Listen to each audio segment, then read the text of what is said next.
Welcome, Guillaume. Good evening, everyone. Thank you for joining us tonight. My name is Guillaume Kins, and I am the director of the Hispanic Society Museum and Library. And I'm thrilled to welcome you tonight to the second event in our 2020-2021 concert series, Apolo y Dafne, a zarzuela by Sebastián Durón and Juan de Navas. In tonight's conversation, artistic director of Sonnambula, Elizabeth Weinfield, co-music director and Baroque Guitar, Esteban La Rotta, and Dafne soprano, Camille Zamora, will discuss some of the most spectacular moments of the zarzuela Apolo y Dafne. So you will listen to them as they describe the intriguing complications of learning a virtually unknown opera, and as they discuss the process of selecting the scenes for the North American premiere of the opera this June. So thank you so much for sharing that with us. We would like to thank also especially the members of the Friends group of the Hispanic Society for their continued support. And also this program is supported in part by public funds from the New York City Department of Cultural Affairs in partnership with the City Council and New York State Council on the Arts. Please feel free to leave any questions or comments in the chat bar during the event. And I wish you to enjoy this evening's program. Stay tuned, stay safe, and have a great night with us. Elizabeth, the stage is yours. Thank you so much, Guillaume. It's such a pleasure to meet you in this context, and good evening to everyone watching. We're delighted to bring to you tonight the second program of our 2021 concert series in anticipation of the performance of our zarzuela Apolo y Dafne. Tonight, I'm delighted to be joined by two of our favorite guest artists, and indeed two of the guest artists who will be collaborating with Sonnambula on this project, plucked string player Esteban La Rotta and soprano Camille Zamora. And I'm delighted to introduce them to you tonight. Esteban La Rotta is one of Canada's leading lutenists. His interests in the origins of the lute as a polyphonic instrument brought him to pursue a specialization in late medieval and early Renaissance repertoire at the Schola Cantorum Basel. As a specialist in a variety of early plucked instruments, however, La Rotta has extensive experience with early Renaissance repertoire, as well as with Baroque Italian and French repertoire for solo theorbo. He holds the Doctorate of Music degree in Baroque Guitar, and he teaches on the Faculty of Music at McGill University in Montreal. In collaboration with artists ranging from Yo-Yo Ma to Sting, soprano Camille Zamora has garnered acclaim from the New York Times for her dramatic and nuanced interpretations of repertoire ranging from Mozart to tango to 17th century zarzuela. She's known for her dignity and glowing sound in performances that the Houston Chronicle says combine gentility and emotional fire. Hailed by NBC Latino and the Congressional Hispanic Caucus as a leading interpreter of classical Spanish song, her performances have been heard on 5 continents and broadcast on PBS, Deutsche Radio, and the BBC. Camille is the co-founder of Sing for Hope, a leading arts peace corps that creates various initiatives such as, for example, the Sing for Hope pianos, which I'm sure a number of you have seen in community spaces from Bronx to Beirut, as they say. She's a graduate of the Juilliard School, and she serves on the boards of Juilliard, Eaglebrook, and Grameen Creative Lab. So Esteban and Camille, welcome to you both. Muchas gracias. Gracias, Elizabeth. Gracias a la Sociedad Hispánica también, no solo por poner el evento de esta noche, sino por su constante apoyo durante los últimos años para Sonnambula, para poder, que hemos podido realizar proyectos muy lindos y que sin su ayuda no hubieran sido posibles. Vamos a tener una conversación muy interesante esta noche en inglés, pero cualquier pregunta en español también está recibida. Qué lindo estar con ustedes, un honor tremenda para mí. Bueno, la verdad es que en mis sueños estamos juntos, en verdad, pero ahorita, bueno, estamos en el Zoom Room y qué honor de compartir ideas y preparar esa obra tan magnífica con ustedes. Mil gracias y encantada de estar con ustedes. So we're thrilled that you can all join us tonight to listen to this program about Durón and Navas's Apolo y Dafne, which is, as we've mentioned, a zarzuela. And we'll talk about what a zarzuela is in a moment. But it's a work in 3 acts. It's written around 1696, 1699. Music by Sebastián Durón. The second act, however, contains some music by Durón's colleague, Juan de Navas.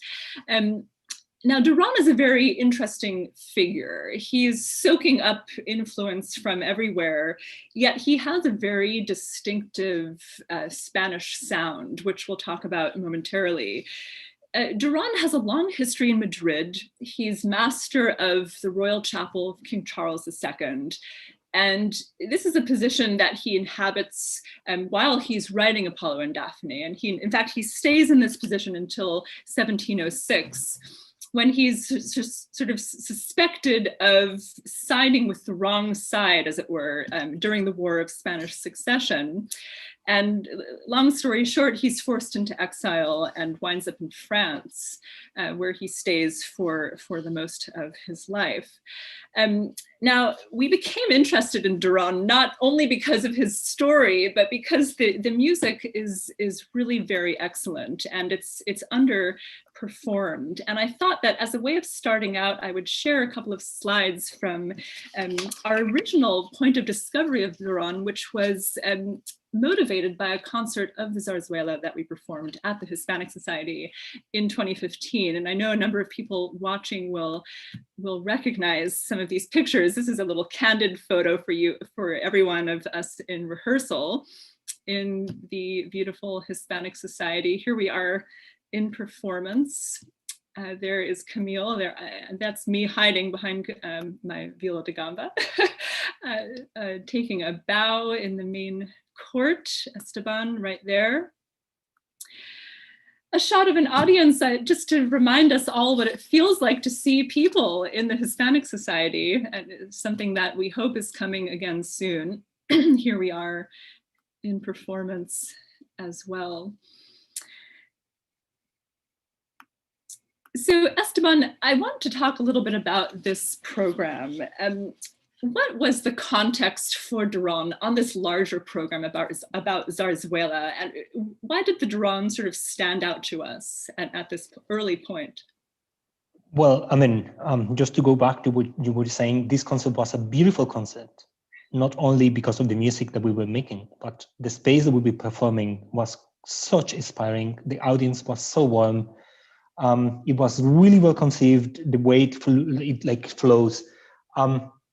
There were a couple of pieces that were written by Durón, and I guess it made sense in the whole of the program.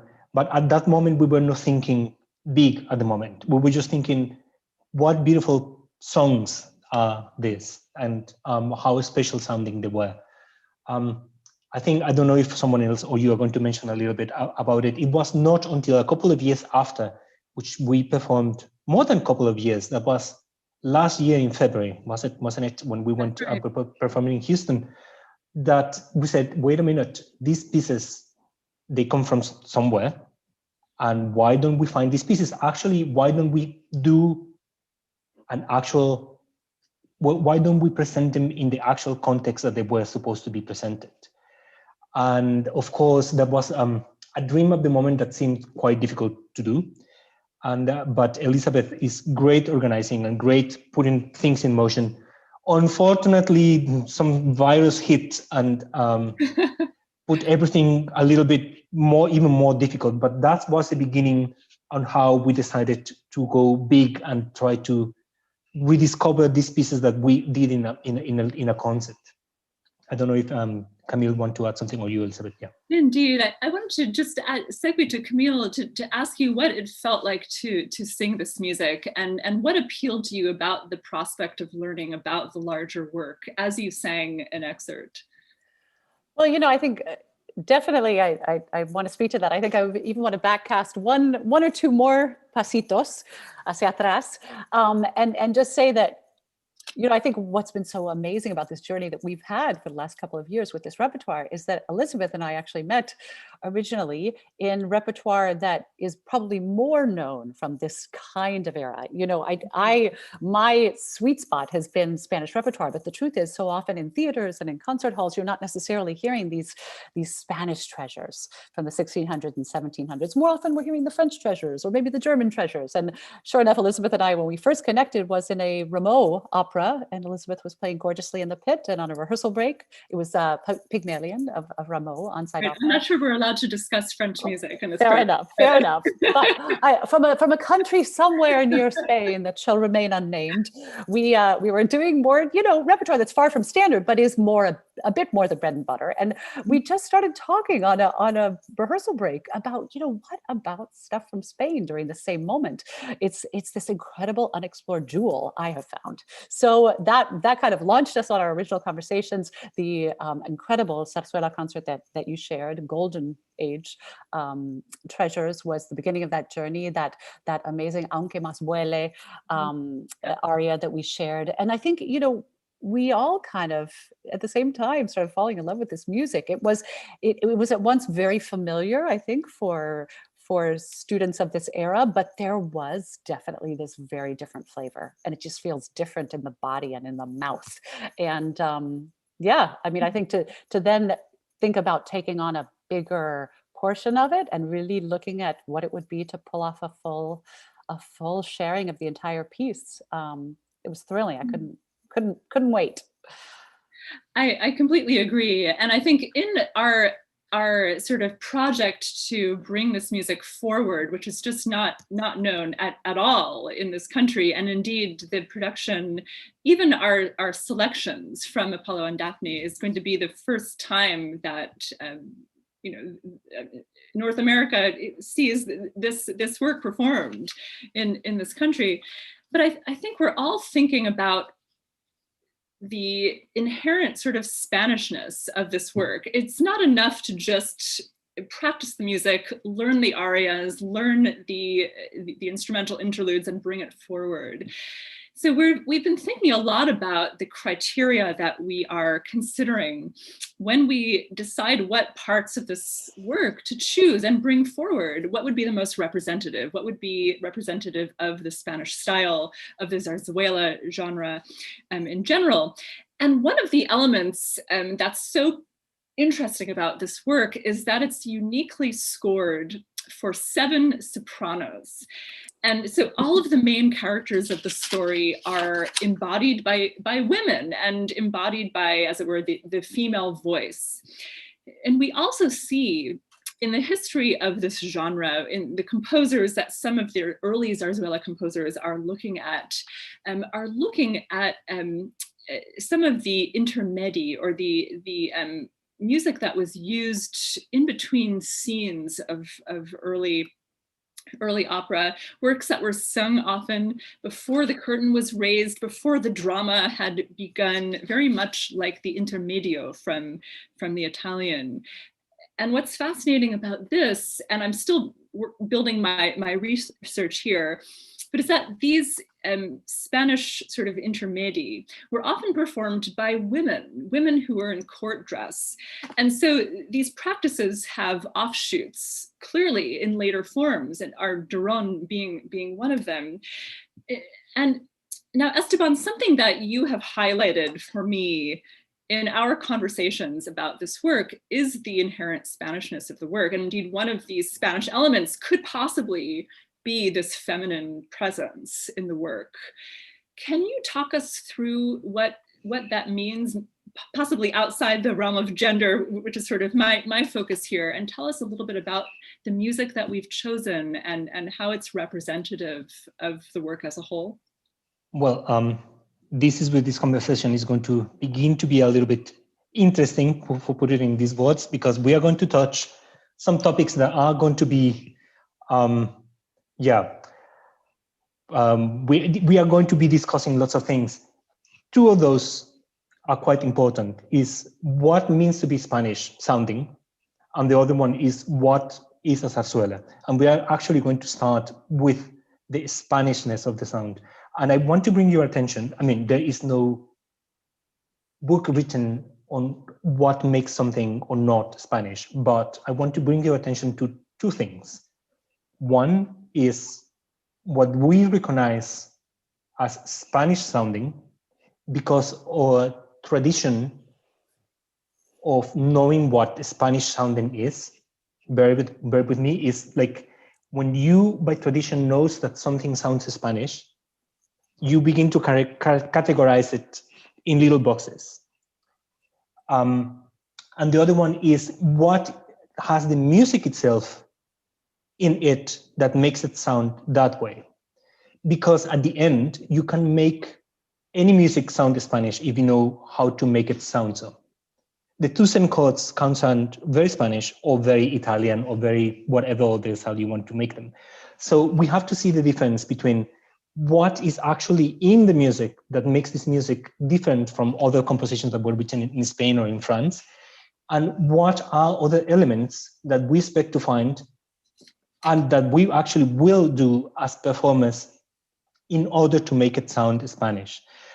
So in the Spanish sound, we cannot deny that the traditional folkloric music has a big influence, mainly flamenco and other types of folkloric Spanish music, in some harmonic tones that make us think, okay, this is actually Spanish. That is not easy to find in the actual music. However, it's always there in some kind of degree, in some kind of moments, giving that the Spanish flavor. And this is, so to put it in a way more academical, is the use of the mode and is what is called the Andalusian cadence, which is in a Frisian mode, stepwise down, almost like a descending tetrachord, making it sound quite Spanish. I will have to show you on the guitar what I mean by that. If we're in D minor, I don't know if the sound in the Zoom probably is not the best. Not bad. This chord here, which makes up a Frisian cadence from this note to this one, and that's quite Spanish, although is very common in any kind of music. What makes it quite interesting is the use of this instrument, which is a guitar. The guitar was actually not necessarily invented in Spain, but was quite popular to the point that in other parts of the world, at the moment in Europe, was known as the chitarra española in Italy, like, you know. So even if it was like there were many composers writing for the Baroque guitar, there was always the attachment to it being Spanish. And one of the characteristics it has is that it has fewer strings than the lute. The lute, the smallest one, for calling it like that, would be 6 course lute, which means 6 pair of strings. The guitar has 5 pair of strings, which means five actually notes, tuned in different ways, and especially depending on the tuning, the intervals are quite close, which means that all the chords are really close together. And doing counterpoint, especially if you are an amateur or someone that doesn't know how to play it well or just enjoying to play, is going to have lots of strange notes, which people really embrace and make it sound guitar-like. So for example, if you have this chord, it's easier to play it with this note here. And this is not Spanish, this is just a characteristic of the guitar, which eventually, since it was beginning to be used in folkloric music, is going to influence the way folkloric music sound, if that makes any sense.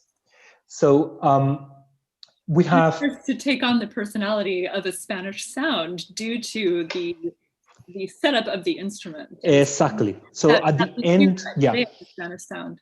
Mm-hmm. That's more that like that's what I think the modern Spanish sound that we get is the result of the language of the guitar and the way of strumming it and the way that you can move from one chord to another one. And then because oh, sorry, Esteban, go ahead. No, go. Ask me. In terms of interpretation, I mean, when we are sitting with the music and when we're learning it, I mean, one of the interesting aspects about playing a work that you know for which we can't listen to a recording and so forth, is finding these moments and really making sure that we pay extra attention to these moments. We emphasize them, we apply dynamics and articulation accordingly to bring those moments forward.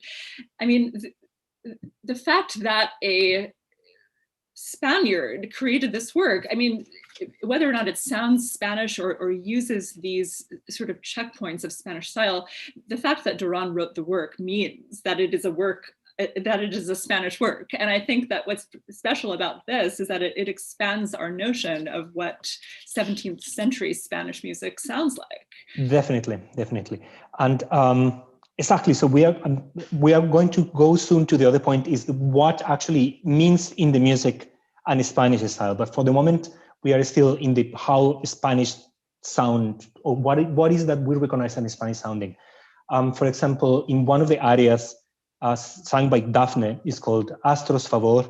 The harmonies are quite simple as they can get in the Baroque.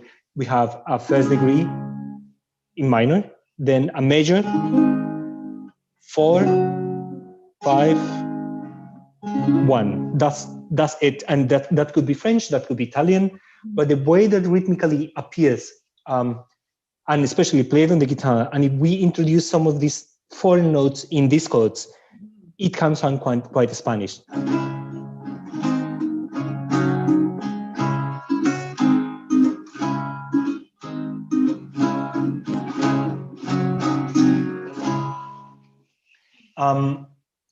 Esteban, I want to segue to a question that you were reminding me about that I wanted to ask Camille. I mean, Camille, you are a singer who has so much experience singing Spanish classical music of all genres, really, and from so many different time periods, from so many different kinds of styles. And we're talking here about style.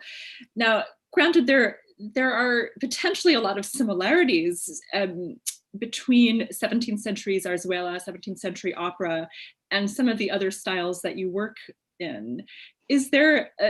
Can you talk a little bit about style, about these similarities you find between the music that you're learning, the Durón, and some other styles, in some other Spanish idioms that you work in? Absolutely. So I'm loving this conversation because I think that whole question, you know, what is Spanish music? I love your point, Elizabeth.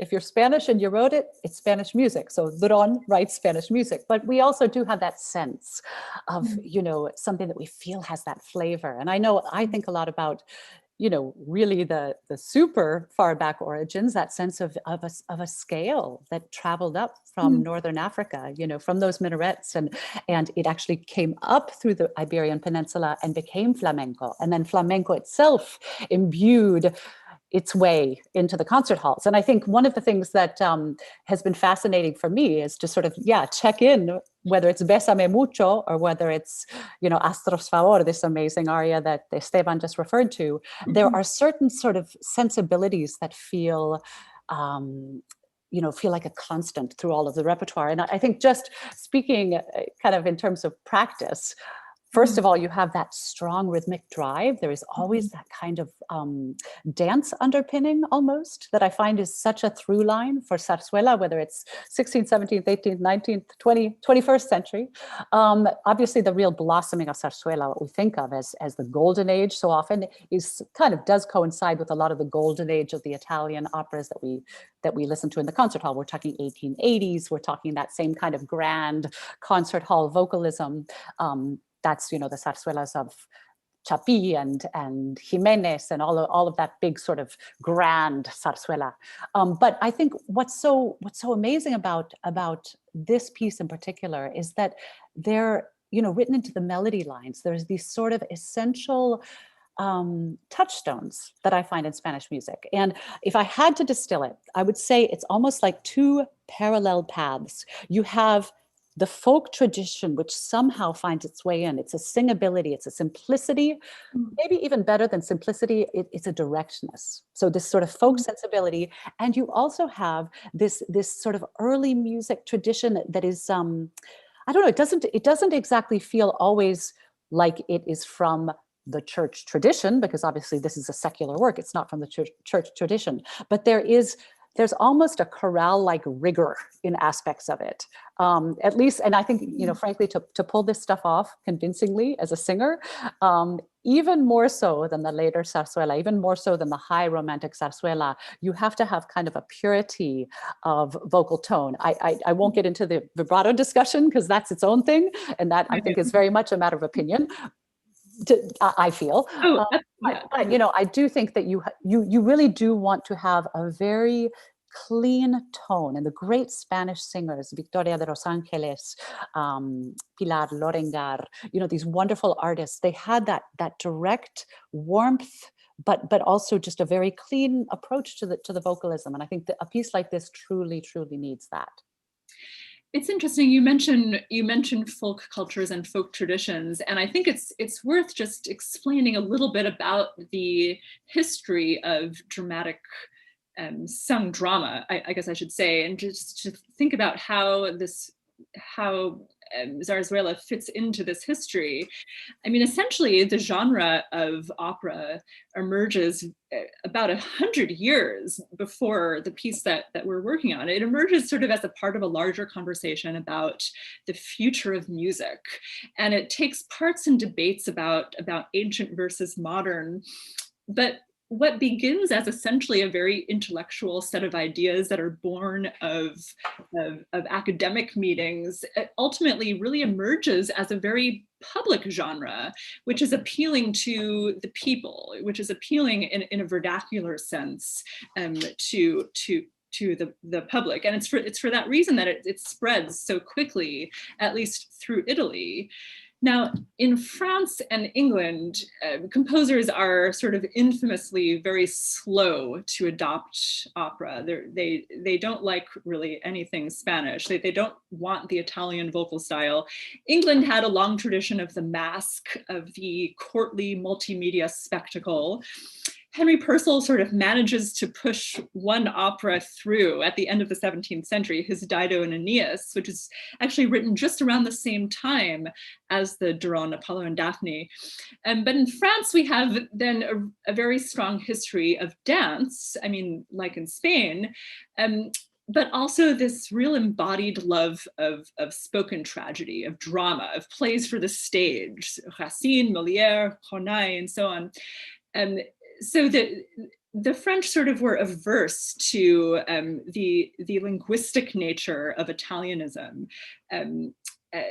But somehow Lully, who was actually an Italian immigrant to France, is able to get the French king and ultimately an entire nation who supposedly turned up their noses at anything Italian to love opera, to love sung drama. And he does this because he markets it as tragédie lyrique. He markets it as sung drama. He studies speech, he listens to actors, and so he convinces the public that they're not hearing Italian opera, they're hearing sung Racine.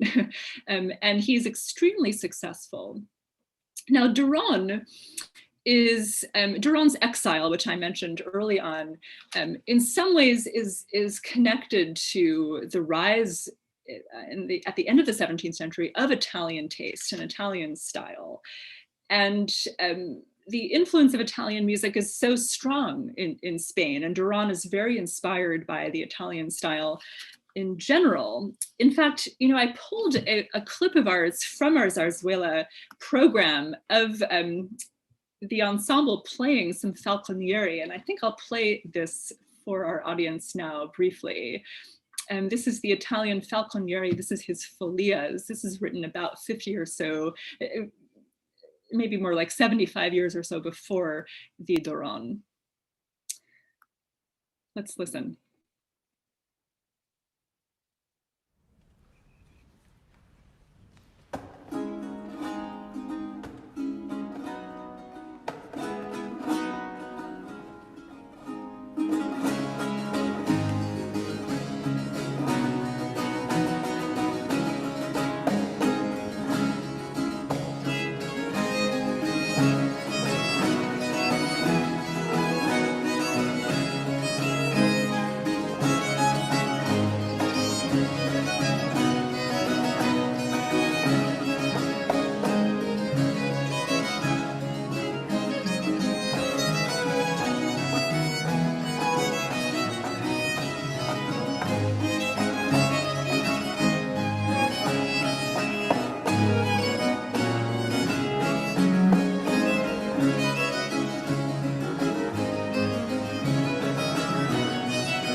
I can listen to that. I could listen to that all day.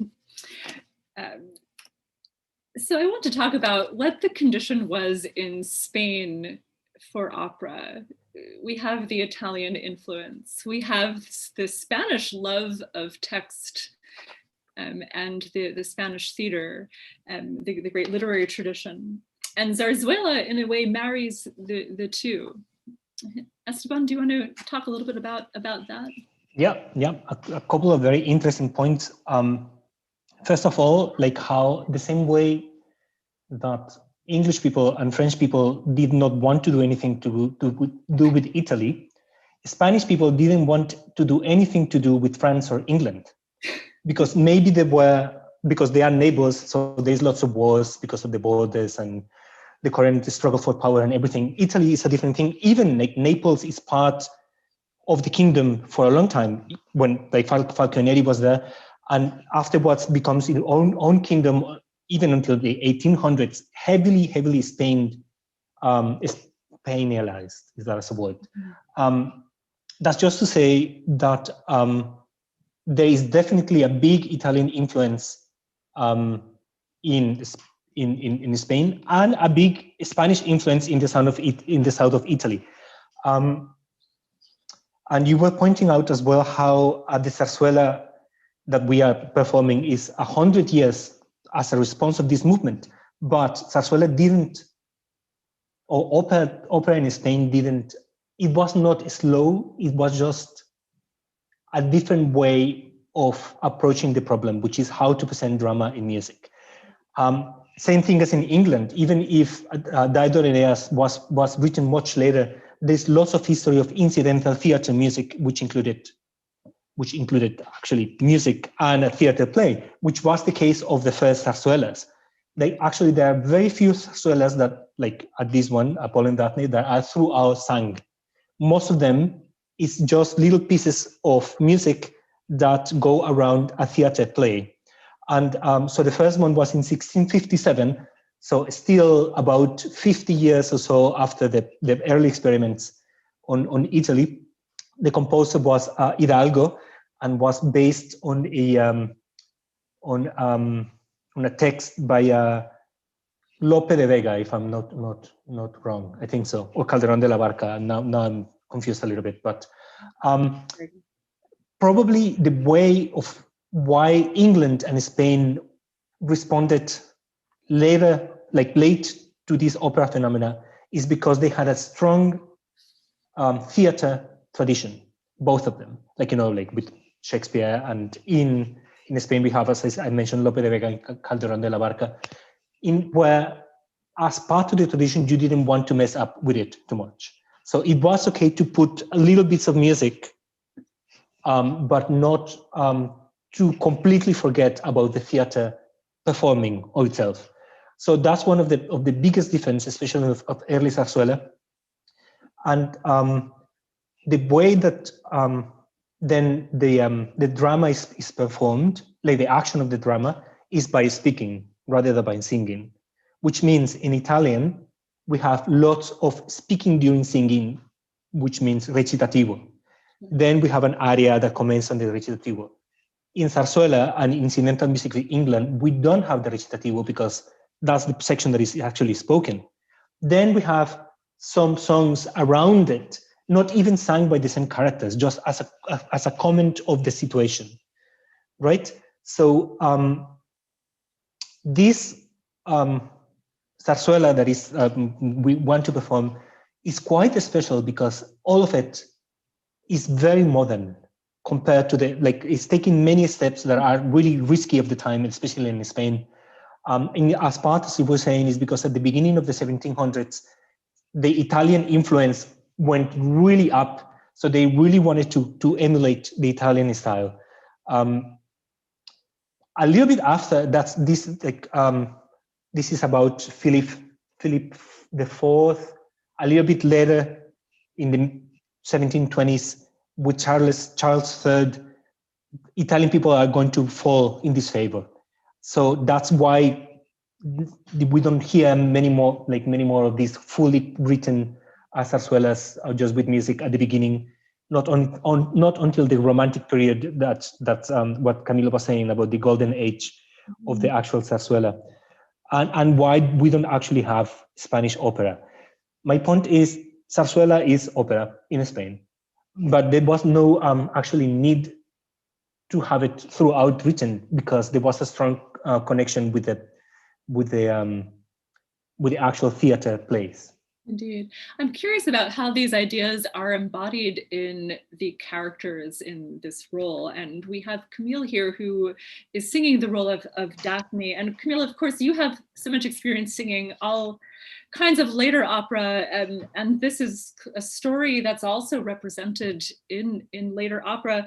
Is this Daphne different from other Daphnes that you've sung? Are you feeling any of the points that Esteban has made in the character that you're learning? That's such a wonderful question. I mean, obviously, mythology and opera hand in hand. These are the two sort of realms of the archetypes. They're sort of vast and also very, I almost want to say, kind of living on a subconscious level with us. It's these really deep and dreamlike characters. Which obviously I think that's why we're still talking about operas or zarzuelas centuries later, is because there are these timeless archetypes that speak to us across centuries. I do think that, this particular Dafne, she is very, again, that question of what is Spanish, she is very innately Spanish. I will say she has a very strong essence, and you hear it in her melodies, you hear it in her wonderful, strange, clear text. There is a beautiful word, duende, that is often used to describe that particularly Spanish essence. And it's very hard to define. I think probably the closest we come in English is that idea of soul, of music having soul. It's a light power and also a dark power. It's yin and yang, and it is what exists in the realm beyond technique.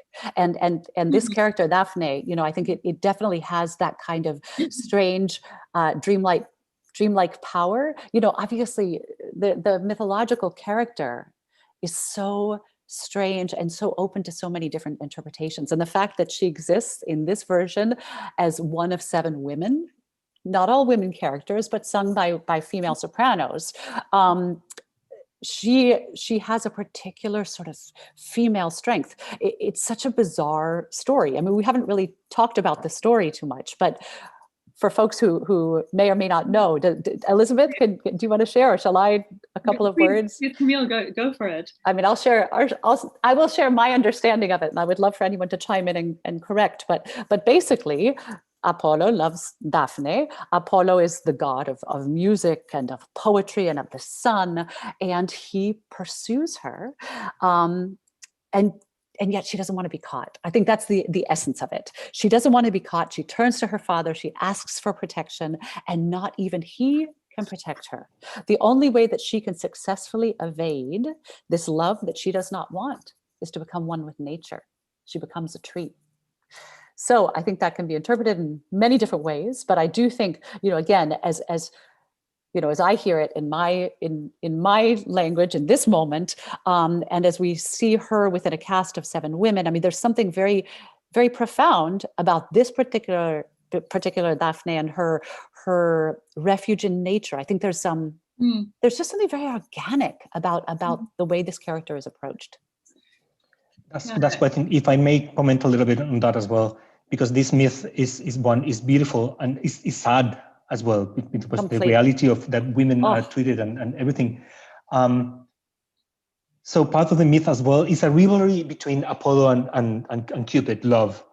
And the way of love winning is actually making Apollo fall in love with Daphne.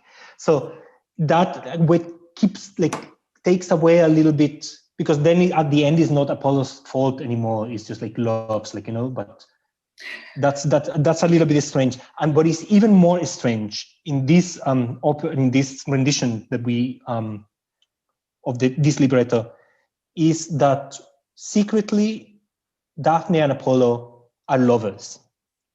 But so the way of Amor taking the revenge is that he shoots Daphne with the arrow of the disdain. So he makes Daphne to hate Apollo, and he doesn't understand why. So it takes away even more the fact of what I think this myth really shows, which is the situation is really brutal, the things that it describes, but it's a little bit toned down in the way that sometimes is presented. And in this case, I find it is so, because then it's not the fault of love, because actually it was the true lover, and it's not the fault of Daphne, because at the end the fault is love's.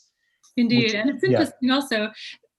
Some of you at home might be thinking, well, were possibly some of these 7 sopranos cast for castrati? And indeed, actually, we were thinking about that possibility, but the range of all these parts is so high that we think that the original casting was indeed for 7 women, which is fascinating. We actually have a question in the chat bar for Camille. And someone is asking, Camille, how does a soprano prepare for this role, especially for an unknown work? Oh, carefully, I would say.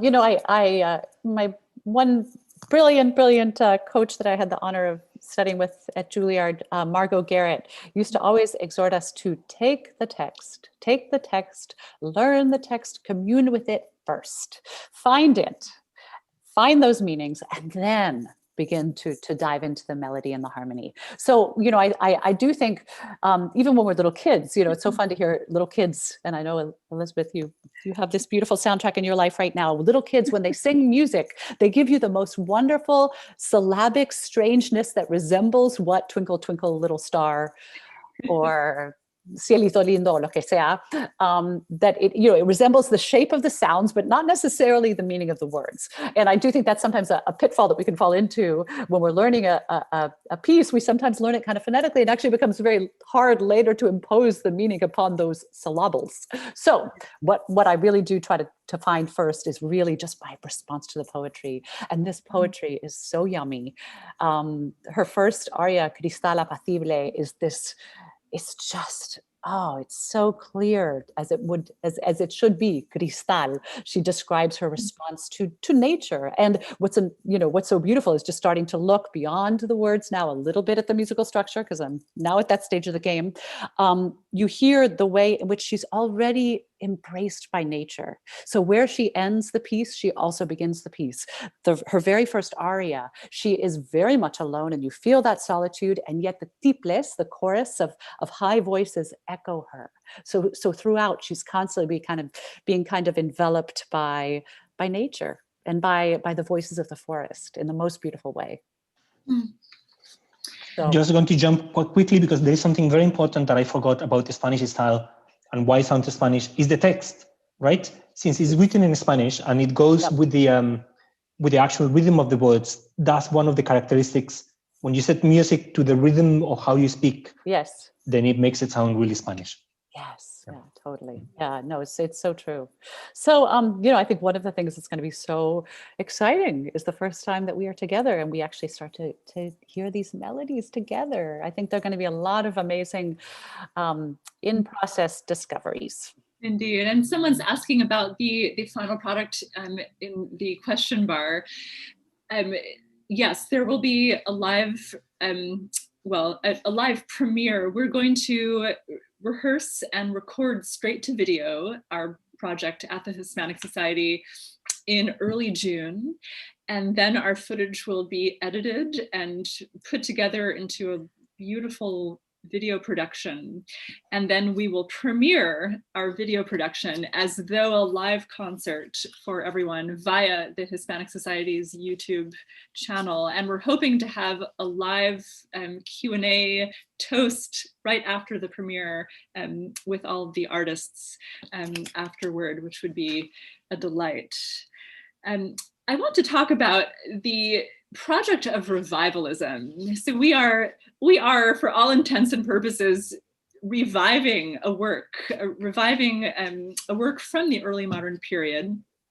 And there's such a historiography of revivalism in music history and in performance.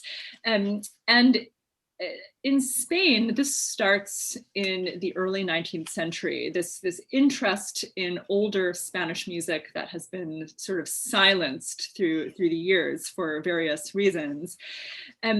Now, in Germany, we have an interesting case of Mendelssohn and the great Bach revival. Mendelssohn sort of discovers Bach. Bach passes away 1750, and he's really not heard again until the 1820s, when Felix Mendelssohn takes a great interest in his music, and he mounts a production in Berlin of Bach's Matthew Passion.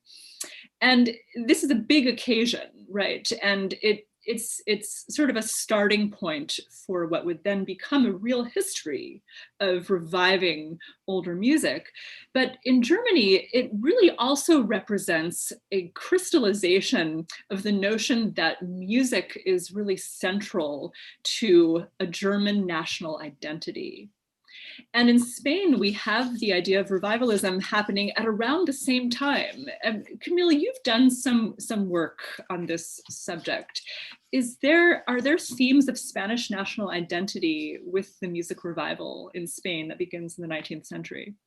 I love that question because yes, that is in many ways has been a great passion project. In part, so much of my love for singing came from my sweet father, may he rest in peace. He sang to me in beautiful Spanish songs from his heritage, and he was a guitarist like so many of his family members. And he just loved these old songs. And I think, he in many ways kind of embodies the oral tradition of sharing music, canciones de cuna, from cradle to campfire, just this incredible oral tradition, which began to be eroded with the rise of industrialization, obviously, turn of the 20th century. We find a lot of that music disappearing.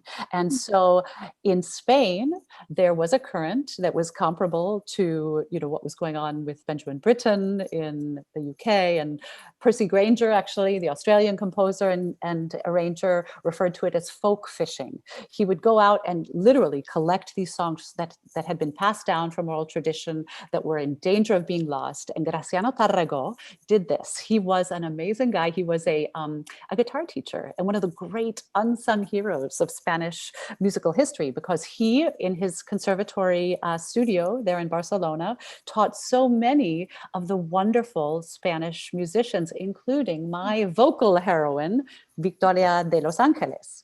And he was someone, Tarragó, who had gone around and collected these beautiful old folk songs. He arranged them for guitar, sometimes for ensemble. And he was part of a whole current. Felipe Pedrell was really one of the leaders of this trend in the first part of the 20th century. Felipe Pedrell actually was the one who discovered Tomás Luis de Victoria, whom they call the Spanish Palestrina. And he unearthed these treasures that really had been lost. And so I think, one of the things that's exciting, I need to dive deeper, but I want to find out. I was looking somewhere, I found a 1979, I think, publishing date for Apolo y Dafne, the score that we are looking at. But I'm very curious, when was this unearthed? So many of these old scores, I think, are still awaiting performance. They really have never been performed again, and they are amazing. And as much as we worship, the incredible operas of Monteverdi, I mean, who doesn't love the Coronation of Poppaea? It's magical. But it's had a lot of performances, and it's interesting to see, what else is out there. What other incredible stories can we tell? Indeed, there's such a dearth of performance, particularly in North America, of Spanish music in general, and it's lovely to sort of be part of the re-entry of Spanish music into the canon, as it were, into I love that. The canon of serious classical music. We have a question from the chat bar, but I want to fit in one more question first before I ask that, and that is about generally our approach. And Esteban, you are acting co-music director of this production. You're a specialist in Renaissance music, early Baroque music. And we're working with singers who, some of whom specialize in earlier repertoire, some of whom, like Camille, specialize in slightly later repertoire, but are very perceptive and able to adjust to this older style. What are you going to be asking of the singers as we prepare to make this production stylistically what we want it to be? I think there's always the conception that we historical informed performers are a little bit snobby, and we don't actually allow many things to happen. However, I mean, there is a reason for it. Not us. No, not us. And this is actually the case. Is more real for us to use what we have rather than trying to exactly recreate something that doesn't exist anymore. So we try to balance that, what instruments, what voices we have, what acoustics we have, what conceptions of costumes and everything we have, and what is actually that is given to us through the music. So we don't want as well just do whatever we want. We want to try to convey the hidden or inherent message that is already in the music through informed practices, and yet be very honest about our performance. So we are going to try to be ourselves, and yet try to bring this piece to life in a very convincing way. Just not try to fake to be something that we are not. Indeed. And by we, I mean like modern people. We cannot stop being modern. Indeed. And yet, yeah, exactly. I think historical performance has sort of reached the conclusion, and now this is about 15 years ago, that sort of trying to achieve some sort of authentic is just, it is a project in vain. We just don't know what it originally sounded like, and that's of course not our objective. Yeah, well, like exactly. Bruce Haynes did say that like authenticity is impossible to achieve. However, that shouldn't stop us from trying. And that's actually the main goal. Like we are going to try to do as authentic as we can without killing ourselves on trying to stop us doing things that we wouldn't do otherwise, if that makes any sense. Indeed. And I'm just going to take this last question from the chat bar. It must be so difficult to define what sounds Spanish. You're doing a wonderful job describing it. That's lovely. At what point do you think things start to sound less Spanish and more regional? For example, Andalusian or Northern or Catalan, etc. It's a fantastic question. In